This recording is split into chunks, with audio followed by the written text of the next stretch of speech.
Okay, so let's talk about how to mute a track in Ableton Live. I know what you're thinking. Well, this is super, super simple, but if you've never done it before, it's worth knowing. And there's some cool things we can pull out of this with this conversation. So I've got my live set open here. I've got a electric piano patch going, and I've got an echo effect with some delay on here. If I want to mute this, I could click this track to mute it.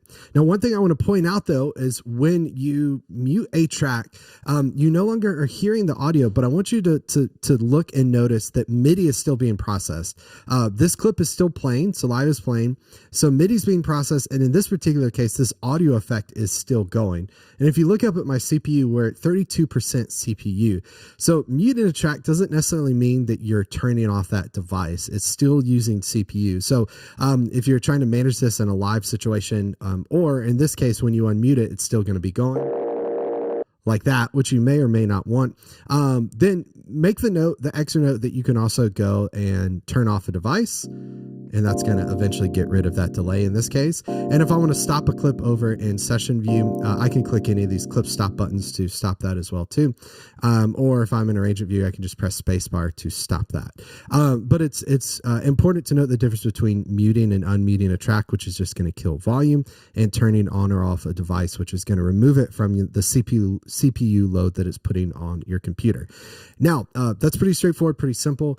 A couple other things with muting that I want to mention, a couple other ways to do it that I think are helpful depending on your context. One, if I just click on a track and I hit 0 on my keyboard, that's going to mute it. So that's super helpful as I'm navigating my live set. Even without a MIDI controller, I can arrow over, right, to track 1 here, and I'm just using left and right arrows. I can press 0 to mute that. I could go back and press 0 to turn that back on. So that's super helpful. Now, I have a MIDI controller set up here. This is the Looptimus from Loop Community. I'm going to go into my MIDI preferences. It's connected to my computer. I'm going to go to Link Tempo MIDI. On the input side of this, I'm going to enable remote. And here's what's cool about this, particularly in live use. I'm going to do Command M. I could also go up here to the upper right-hand corner of my screen to MIDI assign, click MIDI. I'm going to click on this button 4 here, right, my track on off. I'm going to click a button on my MIDI controller, my Looptimus here. I'm just clicking button 1. I'm going to hit Command M to get out of this. And now when I click on my MIDI controller, you can hear that happening. That's going to turn that track on and off, which is great. So using a MIDI controller, external MIDI controller is a great way to mute tracks as well too. Let me show you one final way, which requires no external gear that you could trigger from your keyboard, which could be helpful, particularly for live performance. So next to MIDI here, we have this key assign button. We could do Command K if we're on a Mac, Control K if we're on a PC, or simply click key. And that's going to allow us to click on the track activator button here. And let's assign this to Q. Okay.